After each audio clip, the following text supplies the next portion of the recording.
Hello students, स्वागत है आपका एमएलटी क्लासेस सोर्स पर। इस चैनल पर आपको एमएलटी से रिलेटेड सारे टॉपिक्स की हिंदी में जानकारी दी जाएगी। तो आगे नेक्स्ट वीडियो देखने के लिए वीडियो को लाइक और सब्सक्राइब ज़रूर करें। बेसिकली आज सबसे पहले हम ब्लड के बारे में बात करेंगे कि ब्लड होता क्या है, क्या इसके कंपोजिशन है और क्या इसके फंक्शन होते हैं। ब्लड को डिफ़ाइन करें तो ब्लड हमारा एक फ्लूइड कनेक्टिव टिश्यू होता है जिसके अंदर मैट्रिक्स एंड फॉर्म्ड एलिमेंट्स होते हैं। मैट्रिक्स हमारा प्लाज्मा होता है और फॉर्म्ड एलिमेंट्स में हमारे सेल्स होते हैं जो कि सस्पेंडेड होते हैं, मिक्स होते हैं प्लाज्मा के अंदर। ब्लड हमारी पूरी बॉडी में सर्कुलेट होता है।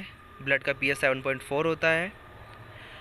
Normal temperature 37 to 38 degree Celsius. Normal volume की बात करें तो 4 टू 6 लीटर ये बॉडी में पाया जाता है, या 7 टू 8% बॉडी का weight. History, English physician William Harvey ने बताया कि हमारी पूरी बॉडी में ब्लड सर्कुलेट करता है।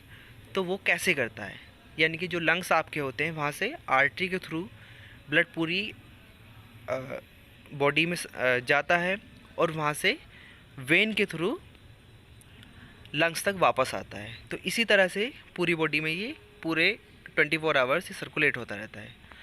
अब हम बात करेंगे कंपोजिशन ऑफ ब्लड की, यानी कि ब्लड किन किन चीज़ों से मिलकर बना है।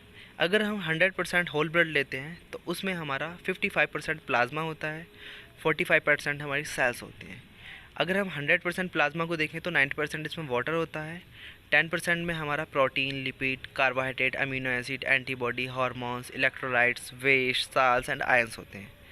हम सेल्स की बात करें तो सबसे ज़्यादा हमारी रेड ब्लड सेल्स होती हैं। तो रेड ब्लड सेल्स हमारी 99% ब्लड में पाई जाती हैं। उसके अलावा वाइट ब्लड सेल्स यानी कि प्लेटलेट और WBC हमारी अदर 1% होती हैं। नेक्स्ट हम बात करेंगे सेपरेट सेल्स की। तो हमारे ब्लड में 3 टाइप्स की सेल्स पाई जाती हैं: red blood cells, erythrocytes, white blood cells, leukocytes and plated thrombocytes. तीनों सेल्स का अपना अलग अलग फंक्शन होता है। RBC आपकी गैसेस को ट्रांसपोर्ट करने का काम करती हैं, WBC आपकी बॉडी डिफेंड का काम करती हैं और प्लेटेट आपके क्लॉटिंग प्रोसेस में हेल्प करती हैं। रेड ब्लड सेल्स की बात करें तो रेड ब्लड सेल्स को हम इरेथ्रोसाइट्स बोलते हैं। सबसे ज़्यादा पाई जाने वाली सेल्स होती है ब्लड के अंदर। बोन मैरो के अंदर ये बनती है। जो इसकी मैच्योर फॉर्म होती है उसके अंदर न्यूक्लियस नहीं पाया जाता है। शेप इसकी बाइकॉन्केव डिस्क होती है। 6 से 8 माइक्रोमीटर डायमीटर इसका साइज़ होता है। लाइफ स्पैन अबाउट 120 डेज़ होती है। सेल्स के अंदर हीमोग्लोबिन फील्ड होता है और ये ऑक्सीजन को और कार्बन डाइऑक्साइड को ट्रांसपोर्ट करने में हेल्प करता है। हीमोग्लोबिन हमारा लंग्स से पूरी रेस्ट बॉडी पार्ट तक ऑक्सीजन ले जाने का काम करता है और वहाँ से कार्बन डाइऑक्साइड को वापस लंग्स तक लेके आने का काम करता है।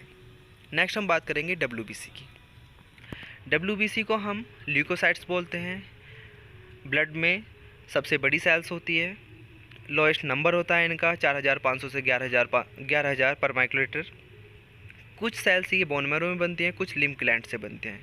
इम्यून सिस्टम की प्राइमरी सेल्स होती है, हेल्प करती हैं डिजीज़ या फॉरेन इन्वेडर्स से फाइट करने में। कंटेन करती है न्यूक्लियस विद DNA और डिपेंड करता है न्यूक्लियस के ऊपर कि WBC का शेप क्या होगा। लाइफ स्पैन इसकी 13 से 20 दिन होती है और साइज़ का 8 से 20 माइक्रोमीटर डायमीटर होता है। 5 टाइप की हमारी ब्लड में पाई जाती हैं ये: न्यूट्रोफिल, इओसिनोफिल, बेसोफिल और मोनोसाइट एंड लिम्फोसाइट्स। बात करेंगे प्लेटलेट्स की। तो प्लेटलेट्स हमारे क्या है, थ्रोम्बोसाइट्स को हम बोलते हैं। बोन मैरो के अंदर ये बनती है। फ्रैगमेंट्स होते हैं ये मेगाकार्योसाइट्स के। सबसे छोटी सेल है ब्लड की, 1 से 4 माइक्रोमीटर इसका डायमीटर होता है। शेप हो सकती है इसकी राउंड, ओवल और spiky. Life span around 5 to 10 days.